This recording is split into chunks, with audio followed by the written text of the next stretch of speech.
है कि अगर अमित जानी संभल के ऊपर कोई फिल्म बनाते हैं, श्री कल्की धाम के ऊपर फिल्म बनाते हैं, तो इट मे बी कि इनका विरोध हो। वो कहते हैं हम कुरान को मानते हैं, हम कहते हैं हम पुराण को मानते हैं। हम उन्हें कुरान को मानने से नहीं रोक रहे, तो हमें हमारी पुराण को और पुराण में लिखे को मानने से क्यों रोक रहे हैं, जब देश हमारा भी उनका भी है। उम्मीद है कि ये जो फिल्म बनाएंगे शानदार होगी, जानदार होगी और विवादित भी होगी। जो सच बोलेगा विवाद तो होगा, क्योंकि सच कड़वा होता है। जो फिल्म बनेगी वो भी विवादित होगी, हो हल्ला हंगामा आक्रोश प्रदर्शन होगा। हिंदू करता ही नहीं कभी। तो उसमें हम दिखाएं कि कुछ लोग जो है वो भारतीय अशोक चिन्ह को तोड़ रहे हैं पत्थर मार के, तो फिर ये कहा जाएगा कि आप प्रोपेगेंडा कर रहे हैं। अगर हम ये दिखाएं कि कोई कमलेश तिवारी थे जिनका गला काट दिया गया, तो क्या इसको प्रोपेगेंडा कहा जाए? उदयपुर फाइल्स बनाकर देश में हंगामा मचाने वाले प्रोड्यूसर अमित जानी पहुंचे हैं कल्की धाम आचार्य प्रमोद कृष्णन से मिलने, और कुछ यहां भी नया करने जा रहे हैं। फिल्म बनाएंगे संभल पर। तो मैं बात करता हूं अमित जानी से। साहब, उदयपुर फिल्म बनाकर तो आपने ऐसी फाइल बना दी कि पूरे देश में आग लग गई। देखिए, उदयपुर में एक व्यक्ति को मारा गया, गला काट के ऐलानिया कि हम मारेंगे, और ये टेलर का मर्डर मत समझिए, ये हत्याओं का ट्रेलर है। ऐसी हत्याएं और भी होती रहेंगी। उसके बाद उन्होंने जो कहा था किया, फिर देवराज को मारा, उसके बाद जयपुर में अनस ने विपिन को मारा। लेकिन यहाँ एक व्यक्ति नहीं मरा है। संभल की जो जमीन है, इसके नीचे हजारों कलावे, जनेऊ, लाखों लोगों की उम्मीदें, कितने सर, कितनी अस्थियां दफन हैं, जिनको सिर्फ इसलिए मारा गया कि वो सनातनी थे।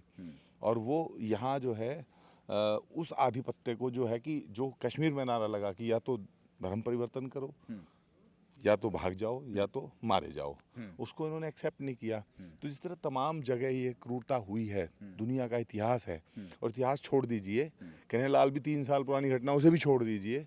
अभी कल ही जब हमारे भारतीय अशोक स्तंभ को जो है कूच कूच के तोड़ा जा रहा है पत्थरों से, तो आप समझ लीजिए।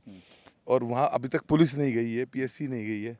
तो जिनके बीच में हमारी आर्मी नहीं जा सकती, हमारी पुलिस नहीं जा सकती, उनके बीच में हम कैसे जा सकते हैं कल, या हम कैसे सुरक्षित रह सकते हैं? तो ये डेमोग्राफी की भी बात है। संभल में अभी चल रहा है कि 15% बचे हैं। 15 क्यों बचे हैं?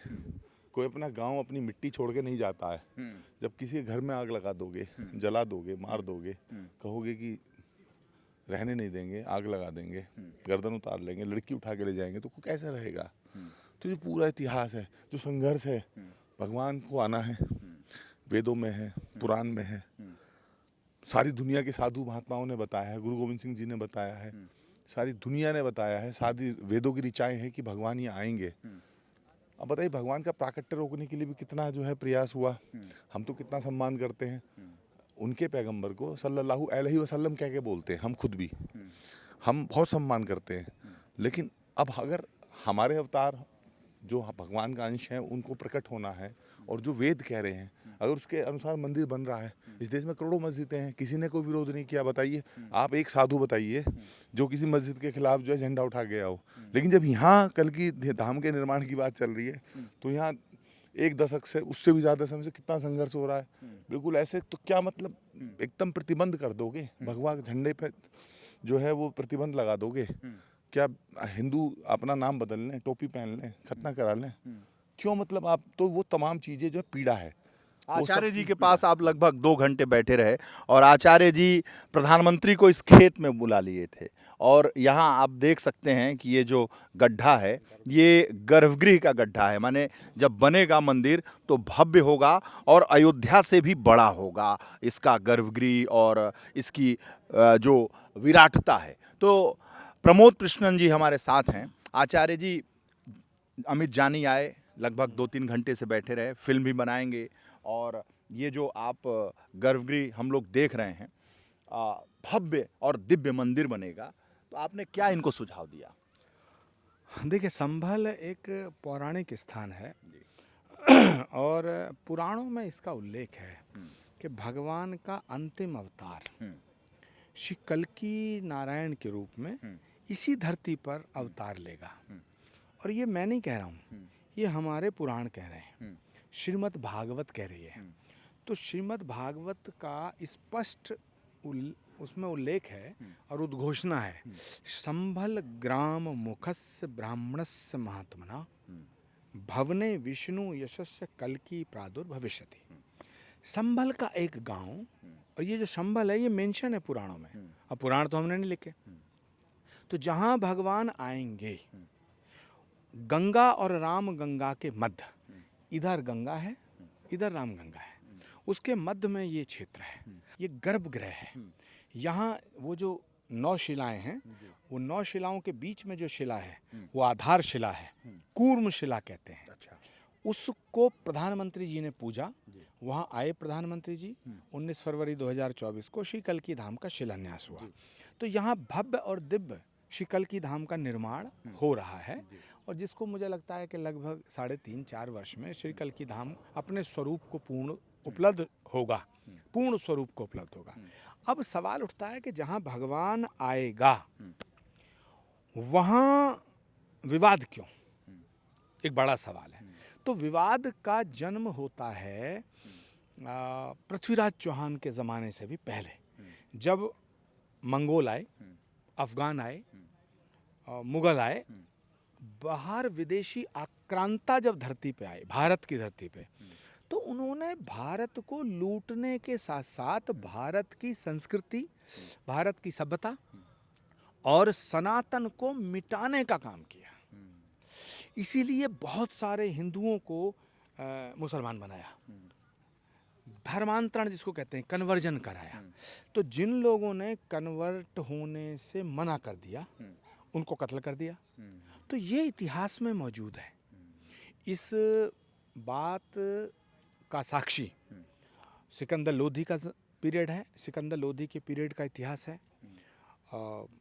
और बाबर का ज़माने का तमाम इतिहास है, फारसी का इतिहास है, और औरंगज़ेब का पीरियड है, तो बाबरनामा, आईने अकबरी, वो सब इस बात के गवाह हैं कि संभल में जो जुल्म हुआ, संभल की जनता पर जो अत्याचार हुआ, ख़ास तौर से हिंदुओं पर जो जुल्म हुआ, उसके पीछे जो कारण था, उसके पीछे कारण ये था कि भगवान का अवतार जहाँ होगा हम यहाँ हिंदू अस्मिता को मिटाने का काम करेंगे, और तुमसे रोक ना हो रोको। अच्छा, ये अमित जानी आए हैं, आपसे विचार विमर्श कर रहे थे, फिल्म भी बनाने वाले हैं, तो आपने क्या सुझाव दिया? देखिए, ये एक बहुत ही बड़े सनातनी हैं, सनातन के भक्त हैं। इन्होंने उदयपुर फाइल्स नाम की एक फिल्म बनाई। तो जहाँ कोई विशेष घटना घटती है, कोई बलिदान होता है, तो ऐसी घटनाओं पर फिल्में बनती हैं, लेकिन इन्हें भी बहुत झेलना पड़ा। इनकी फिल्म को रिलीज नहीं होने देने की बात हुई, इनकी फिल्म पर पाबंदी लगाने की बात हुई। अब मुझे लगता है कि अगर अमित जानी संभल के ऊपर कोई फिल्म बनाते हैं, श्री कल्कि धाम के ऊपर फिल्म बनाते हैं, तो इट मे बी कि इनका विरोध हो। ये भारत के लोकतंत्र में एक बहुत बड़ी दुर्भाग्यपूर्ण बात है कि यहाँ हम सत्य से मुंह मोड़ना चाहते हैं। कोई व्यक्ति अगर सत्य को उजागर करना चाहता है तो उसका स्वागत होना चाहिए, है ना। वो सत्य मेरे विरोध में जाए आपके में, इससे क्या फर्क पड़ता है। लेकिन जो सत्य का साथ देता है या सत्य के ऊपर से पर्दा हटाना चाहता है, उसका यहाँ विरोध होता है। तो मैं देश की अदालतों से, देश के लोकतंत्र के तमाम प्रहरियों से, देश के तभी पॉलिटिकल नेताओं से, ख़ास तौर से उन नेताओं से जो अपने आप को सेकुलर कहते हैं, उन सेकुलरिज्म के अलंबरदारों से कहना चाहता हूँ कि हिंदू धर्म, हिंदुओं की आस्था पर प्रहार करने का नाम सेकुलरिज्म नहीं है। सेकुलरिज्म का मतलब है सभी धर्मों का सम्मान करना।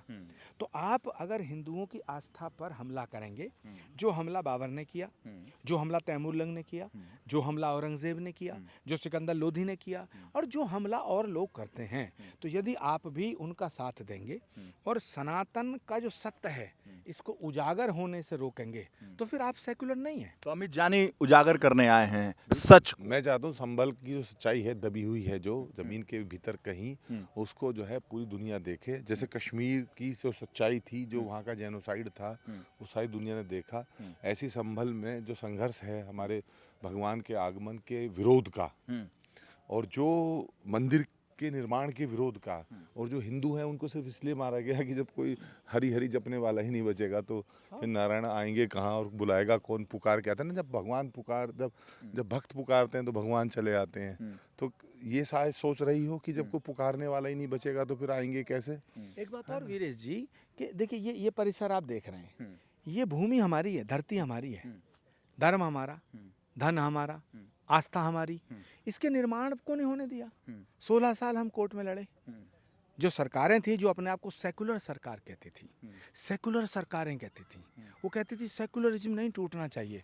उन सेकुलर सरकारों ने इस पे पाबंदी लगाई और कल्की धाम के निर्माण पर पाबंदी लगी। हम सुप्रीम कोर्ट गए, हम हाई कोर्ट गए, फिर हाई कोर्ट की डबल बेंच ने ये फैसला दिया। हाई कोर्ट इलाहाबाद उच्च न्यायालय की डबल बेंच का फैसला आया कि कल्की धाम के निर्माण पे लगी हुई रोक गलत है, इसे हटाया जाता है। उसके बाद भारत के यशस्वी प्रधानमंत्री जी आए और यहाँ शिलान्यास किया। अब मुझे बताइए, कल्की धाम के निर्माण से किसी धर्म को क्या खतरा हो सकता है? जब भारत एक स्वतंत्र लोकतंत्र है, सशक्त लोकतंत्र है, यहाँ धार्मिक स्वतंत्रता का अधिकार है, तो वो अधिकार आचार्य प्रमोद कृष्णम को भी है, वो वीरेश पांडे को भी है, वो अमित जानी को भी है। तो धार्मिक स्वतंत्रता के अधिकार का मतलब ये नहीं है कि हम किसी एक पर्टिकुलरी धर्म की तो बात करें, दूसरे का विरोध करें। ये सबसे जीता जागता उदाहरण है कि श्री कल्की धाम के निर्माण पर पाबंदी लगाई गई और आज श्री कल्की धाम का निर्माण हाई कोर्ट के फैसले के बाद हो रहा है। तो सवाल इस बात का है कि संभल में भगवान आएंगे, ये पुराण में लिखा है। भगवान का अंतिम अवतार होगा, ये पुराण में लिखा है। अंतिम अवतार का मतलब इस सृष्टि का, इस सनातन का अंतिम अवतार होगा। तो जहां भगवान का अंतिम अवतार होगा तो उस संभल के सच को छुपाया क्यों जा रहा है? आप पीठाधीश्वर हैं और अमित जानी पहुंचे हैं आपसे राय मशवरा लेने के लिए, तो आपने क्या सुझाव दिया? मैंने इनसे कहा है कि सत्यमेव जयते, सच को थोड़ी बहुत देर के लिए परेशान किया जा सकता है, उसके रास्ते में अवरोध उत्पन्न किया जा सकता है, लेकिन सच को पराजित नहीं किया जा सकता है। आपको उम्मीद है कि ये जो फिल्म बनाएंगे शानदार होगी, जानदार होगी और विवादित भी होगी? जो सच बोलेगा विवाद तो होगा, क्योंकि सच कड़वा होता है। इसलिए संभल का जो सच है, जो संभल का सच है वो भी सामने आना चाहिए, जो सनातन का सच है वो भी सामने आना चाहिए। तो मैं उम्मीद करता हूँ कि भारत में सबको अपनी अपनी बात कहने की स्वतंत्रता है और कला की भी स्वतंत्रता है। तो अगर अमित जानी संभल के ऊपर, संभल के सच के ऊपर कोई फिल्म बनाना चाहते हैं तो मैं उनको अपनी शुभकामनाएं दूंगा और अपना सपोर्ट करूंगा और ये भगवान से प्रार्थना करूंगा कि वो अपने मनोरथ में पूर्ण हो। अमित जानी, जो फिल्म बनेगी वो भी विवादित होगी, हो हल्ला हंगामा आक्रोश प्रदर्शन होगा? हिंदू करता ही नहीं कभी हल्ला हो हंगामा प्रदर्शन विरोध। ये तो जब भी आप सच देखिए, कन्हैयालाल का गला कटा था ना, तो वही तो दिखाया है। कोई फिक्शन थोड़ी है कि भाई हमने कोई कल्पना गढ़ के कोई कहानी बना के जो है किसी को बदनाम करना था। जो हुआ है, अभी कल को अगर हम अपनी फिल्म में एक घटना दिखाएं और उसमें हम दिखाएं कि कुछ लोग जो है वो भारतीय अशोक चिन्ह को तोड़ रहे हैं पत्थर मार के, तो फिर ये कहा जाएगा कि आप प्रोपेगेंडा कर रहे हो। अगर हम ये दिखाएं कि कोई कमलेश तिवारी थे जिनका गला काट दिया गया, तो क्या इसको प्रोपेगेंडा कहा जाए? अगर हम ये कहें कि यहाँ जो तीर्थ स्थल है इसका जो है विरोध किया गया और यहाँ घेर के चारों तरफ से कि अगर मारना भी पड़ा, कत्लेआम भी करना पड़ा, जैसा दंगों में हुआ है अक्सर हिंदुओं के साथ, वो भी कर देंगे, गुरुजी की जान को खतरा है, क्या ये भी प्रोपेगेंडा है? मंदिर का निर्माण अगर हम दिखाएंगे कल किसी चलचित्र में और उसमें अगर यशस्वी प्रधानमंत्री जी को दिखाएंगे कि वो शिलान्यास करके गर्भगृह में आए थे, वो पहला पत्थर रख के गए थे, तो क्या ये इसको प्रोपेगेंडा बताएंगे? मतलब हर सच्ची बात जिनको प्रोपेगेंडा, झूठ और विवाद का कारण लगती है, वो ये बताएं क्या किसी मजहब में सच बोलना गुनाह है? नहीं है तो फिर सच बोलो, सच बोलो। तो इतना हंगामा क्यों बरप सच सुनने की? देखिए कौन करता है ये हंगामा? देखिए, वो कहते हैं हम कुरान को मानते हैं, हम कहते हैं हम पुराण को मानते हैं। हम उन्हें कुरान को मानने से नहीं रोक रहे, वो हमें हमारी पुराण को और पुराण में लिखे को मानने से क्यों रोक रहे हैं? जब देश हमारा भी उनका भी है, जब उनका हमारा बराबर देश है, तो हमारी पूजा पद्धति जो है करने तो का संभल पे जो फिल्म आप बनाएंगे उसमें क्या, उसके केंद्र बिंदु में क्या होगा? उसका केंद्र बिंदु जो होगा उसमें वो सच होगा जिसको मुझे नहीं लगता कि कोई पूरे देश में बर्दाश्त कर पाएगा। अच्छा। हाँ, क्योंकि वो जो गहरा दफन है, जब आप उसे निकालोगे हाँ। तो वो जो है फिर बहुत लोगों को परेशान करेगा, डिस्ट्रॉय करेगा। बहुत लोगों को जब सच दिखाओगे कौन बर्दाश्त करेगा। गुरुजी, आप तो यहाँ पैदा हुए, पले बढ़े और यहाँ मठाधीश हुए, कल की पीठाधीश्वर हुए और ये कह रहे हैं कि संभल का सच अगर सामने आ जाएगा तो लोग बेचैन हो जाएंगे, विवाद हो जाएगा। देखिए, सच की शक्ति तो है। तो ऐसा क्या सच होगा कि लोग विवाद खड़ा कर देंगे? संभल को लूटा गया, बर्बाद किया गया, संभल को तोड़ा गया, संभल में खून की नदियां बहाई गईं, संभल में तलवार की नोक पर धर्म परिवर्तन कराया गया, संभल में एक बहुत कई सौ साल से ये जुल्म हुआ, कई सौ साल से, और संभल की धरती चीख चीख के पुकार रही है, चीख रही है कि भगवान कल्कि को पुकार रही है और भगवान कल्कि का अवतार होगा, ऐसा हमारा पुराण भी कहता है, शास्त्र कहता है, हमारी आस्था भी है। और संभल में बहुत से ऐसे जुल्म हुए, उनकी दास्तान है, जिनका पूरा का पूरा कई सौ साल पहले पूरा का पूरा परिवार मार दिया गया, कितने बलिदान हुए, उसमें एक बहुत बड़ी परंपरा है जिसका पूरा का पूरा, जिसको बलिदान किया गया, और एक पूरा का पूरा एक इतिहास है। तो अगर 500 साल, 700 साल, 800 साल से जो अत्याचार, अन्याय संभल की धरती ने झेला है, उस सच को सामने लाने के लिए यदि कोई व्यक्ति प्रयास कर रहा है तो उसका समर्थन होना चाहिए। समर्थन होना चाहिए, विवाद नहीं होना चाहिए। बिल्कुल समर्थन होना चाहिए। हक की आवाज़ उठिए, लब्बैक कहो, ऐसे नारे लगने चाहिए। बहुत बढ़िया। चलिए, बहुत सारी शुभकामनाएं आपको और अच्छी फिल्म बनाइए, विवाद रहित फिल्म बनाइए। बहुत बहुत धन्यवाद।